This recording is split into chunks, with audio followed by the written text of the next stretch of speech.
N'y est Combray. La ville et le roman, le présent et le passé, et pourtant un même lieu. Visité par 5000 personnes chaque année, les habitants d'Illiers, les Islériens, en ont vu plus d'un à la recherche du temps perdu sous le bras. L'air de vous voir, mais costumé comme pouvait l'être votre arrière-grand-père.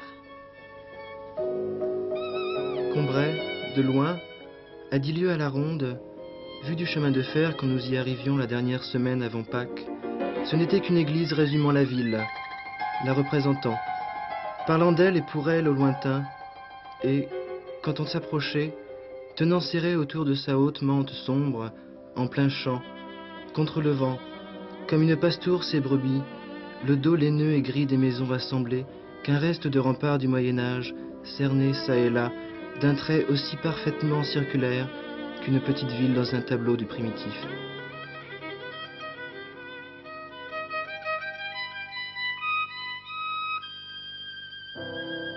De la gare à la place du marché, comme du temps où Marcel Proust, entre 5 et 10 ans, venait passer ses vacances chez la tante Léonie, dans la ville natale de son père, le célèbre docteur Adrien Proust.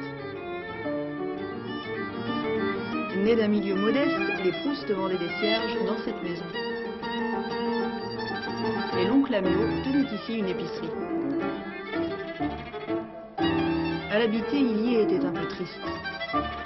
Les nuits étaient longues. Les vieilles gens s'y plaignaient de maladies. Beaucoup de jeunes y étaient chétifs, le visage de ton grave et le parler lent. Le prêtre était souvent appelé pour des mourants et les cloches sonnaient souvent pour les morts.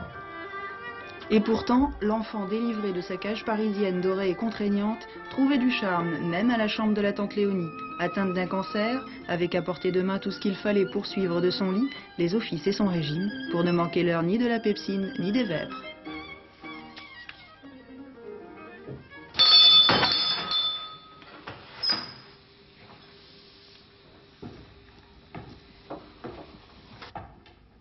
Françoise, vous seriez venue 5 minutes plus tôt, vous auriez vu passer Madame Imbert qui tenait des asperges 2 fois grosses comme celles de la mère Callot. Tâchez donc de savoir par sa bonne où elle les a eues.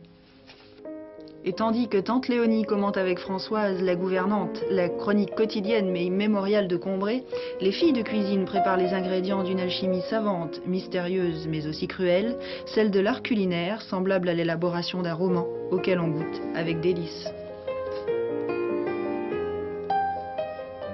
Dans la salle à manger, la chambre ou le jardin, le temps s'égrène au fil de la lecture, à laquelle l'enfant s'initie avec François le Champy.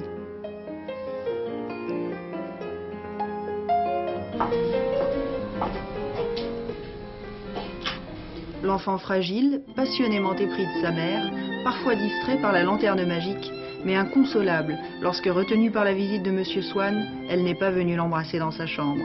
Alors, toutes les ruses sont bonnes pour forcer sa mère à venir calmer son chagrin.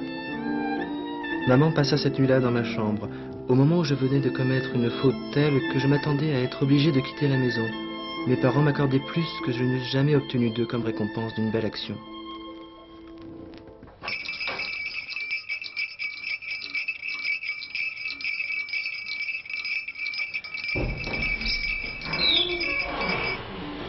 Plutôt bien que mal, la maison de tante Léonie se laisse habiter par le roman. Il s'en est pourtant fallu de peu pour que ce lieu de la mémoire n'échappe au lecteur de Proust. Vous ne trouverez plus le petit cabinet sentant l'iris détruit par de récents travaux de rénovation. Et voici ce qu'il reste de la salle de bain comparée à des thermes, inspirés du voyage oriental de l'oncle Améo.